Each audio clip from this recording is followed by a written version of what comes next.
ऐसे काफ़ी लोग हैं जिन्होंने काफ़ी समय ओशो के साथ काम किया। उनके व्यक्तिगत काम हो या दूसरे काम हो,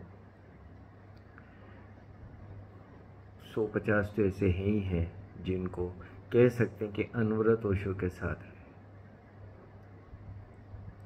अलग अलग तरीके की भूमिकाएं रही, अलग अलग तरीके के काम रहे, लेकिन लगन से काम किए और रात दिन एक किया।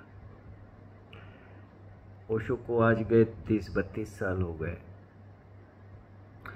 तो जो ओशो के पास में युवा आए थे, युवा काल में आए थे, या थोड़ी सी ज़्यादा उम्र में आए थे, या थोड़े से कम काल में आए थे, तो वो सारा वर्ग आज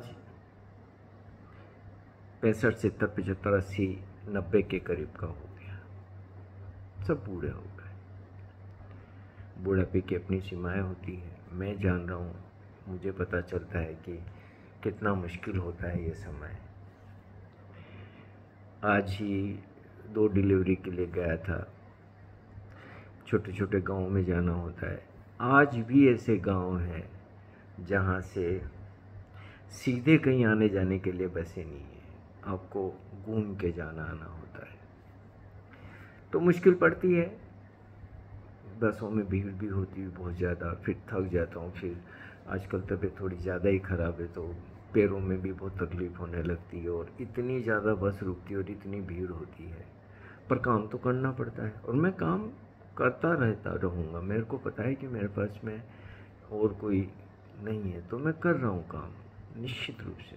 हालांकि चाहता हूँ कि कुछ मित्र मेरी थोड़ी थोड़ी मदद करे तो बहुत बड़ी मदद हो सकती है। डिस्क्रिप्शन में डिटेल दिया है, लेकिन फिर भी चल रहा है। तो मुझे पता है कि उम्र का असर होता है, शरीर पे भी होता है, मन पे भी होता है, और फिर बीमारियां लग जाती तो और भी मुश्किल हो जाता है। तो वो वर्ग जो ओशो के पास पास रहा, वो सभी 60 से 80 के करीब के हो गए। और कईयों की स्थितियां परिस्थितियां अच्छी नहीं रही, क्योंकि जीवन तो ओशो के आसपास निकाल दिया। फिर दूसरी चीज़ ये हो गई कि बाहर के जगत में कुछ करने का कुछ ज़्यादा सीखा भी नहीं, ज़्यादा आता भी नहीं। आके वापस से उस उम्र में 50-60 साल की उम्र में, 70 साल की उम्र में बाहर काम जमाना भी इतना आसान नहीं होता है। युवा लोगों के लिए तो आसान होता है, लेकिन इस उम्र के लोगों के लिए तो मुश्किल होता है। तो सभी ने अपनी अपनी राह ढूंढी, सभी अपनी अपनी राह ढूंढ भी रहे हैं, लेकिन फिर भी समस्याएं भी बहुत लोगों को है। कल ही एक मित्र से बात हो रही थी, तो थोड़ा तो मन आहत होता है कि ओशो के पास की ये जो एक पीढ़ी रही, वो आज इतनी बेगानी कैसे हो गई, ऐसी अनाथ क्यों हो गई। हमने तो जब ओशो की ही बात करें तो ओशो ने तो जीवन भर बहुत ध्यान रखा, हर एक का, एक एक व्यक्ति का हर तरीके का ध्यान ओशो ने रखा। रजनीशपुरम में अमेरिका जब गाजर बाबा पहुंच गए थे, बहुत अद्भुत व्यक्ति थे, इतने लोगों की कतार में ओशो ने पहचान लिया और शीला से और इनसे पूछताछ की और बोला कि उनके रहने खाने पीने की सब सुविधा, उनको पता है कि गाजर बाबा की कोई आर्थिक स्थिति अच्छी नहीं है। ऐसा ही हम सभी के अनुभव है कि किस तरीके से ओशो ध्यान रख रख के सबका करते थे। आज अगर ओशो होते तो क्या इस पीढ़ी को इस तरीके से वो अनाथ होने देते। ओशो के बचपन के मित्र राजेंद्र अनुरागी जो कवि थे, किसी चीज़ से उनको कुछ हुआ होगा, ओशो ने उनके लिए अलग से कमरा बनवाया, जबकि व्यवस्थाएं नहीं थी उस वक्त। तो कितने ही उदाहरण दिए जा सकते हैं कि ओशो ने कितना ध्यान रखा, और ध्यान रखा जाना चाहिए।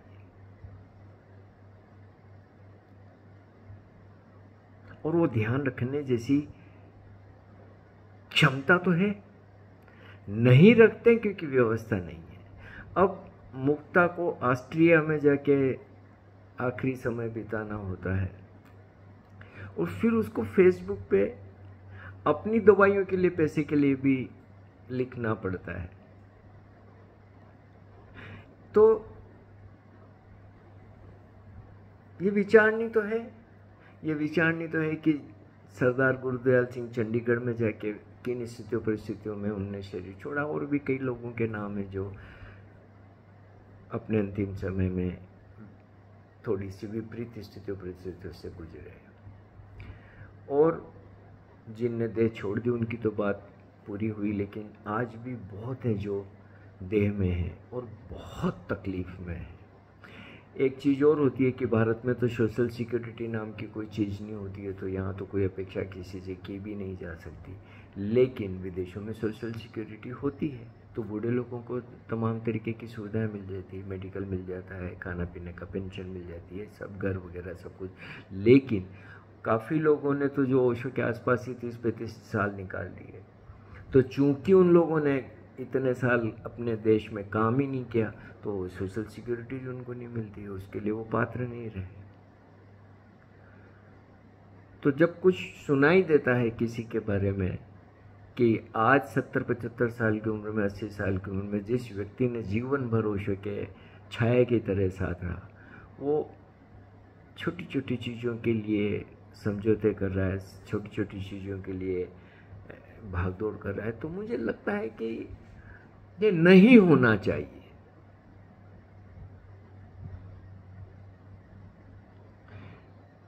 ये है जीवंत ओशो की लेगेसी।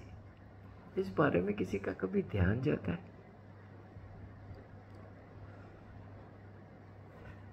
क्या? इस बारे में कभी विचार किया जाता है कि जिन लोगों ने अपना यौवन ओशो के काम में दिया, वो आज अपने जीवन के अंतिम पड़ाव पर है और बहुत अभावों से या कई तरीके की बहुत सारी समस्याओं से गुजर रहे हैं।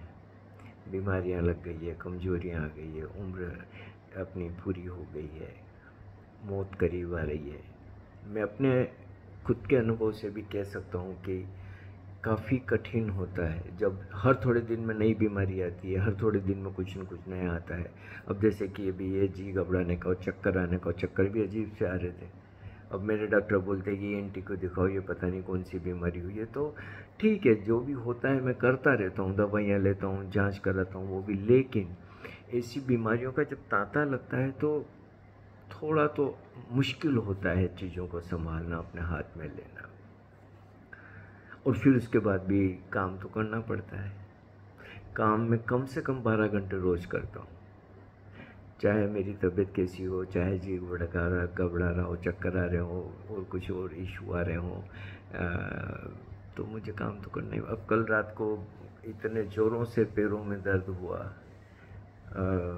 12-1 बजे तक भी नींद नहीं आई, बहुत बेचैनी रही, फिर 2-3 घंटे ही सो पाया। तो होते हैं उम्र के ही। और मैं ये नहीं कह रहा हूँ कि मैं कभी भी काम करना बंद करूँगा, तमाम चुनौतियों के बावजूद मैं काम करता रहूँगा, कर रहा हूँ, लेकिन फिर भी मुश्किल हो रही है मेरे को। अब मैं क्या करूँ? मांगना तो मुझे पड़ता है और मैं मांग भी रहा हूँ, और निश्चित रूप से कुछ मित्र सहयोग भी कर रहे हैं, पर फिर भी कभी कभी तो ज़्यादा ही परेशानी आ जाती। जैसे इस महीने कुछ चीज़ों से बहुत परेशानी आई है, तो मुझे नहीं पता, लेकिन मैं किसी से भी ना अपेक्षा कर रहा हूँ, ना मैं किसी के लिए भी कुछ कह रहा हूँ, लेकिन यस, ओशो के पास की उस पीढ़ी के बारे में जो लोग किसी कारणवश अकेले रह गए हैं, तो उनका ध्यान रखने का विचार तो किया जाना चाहिए और सोचा जाना चाहिए कि क्या किया जा सकता है, क्या संभव है उनके लिए करना, अगर किया जा सके तो। क्योंकि बहुत किया है उन लोगों ने ओशो के लिए, बहुत किया है, जीवन दिया है।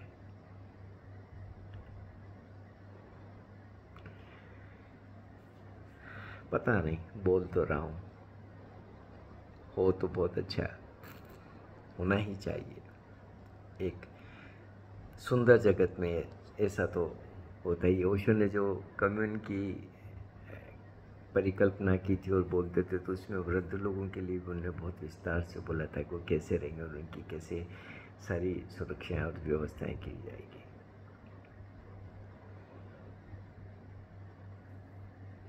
तो ओशो है। ओशो जैसी अपेक्षा तो किसी से भी नहीं की जा सकती, पर अगर कुछ प्रेरणा ली जा सके और उस बारे में विचार किया जा सके तो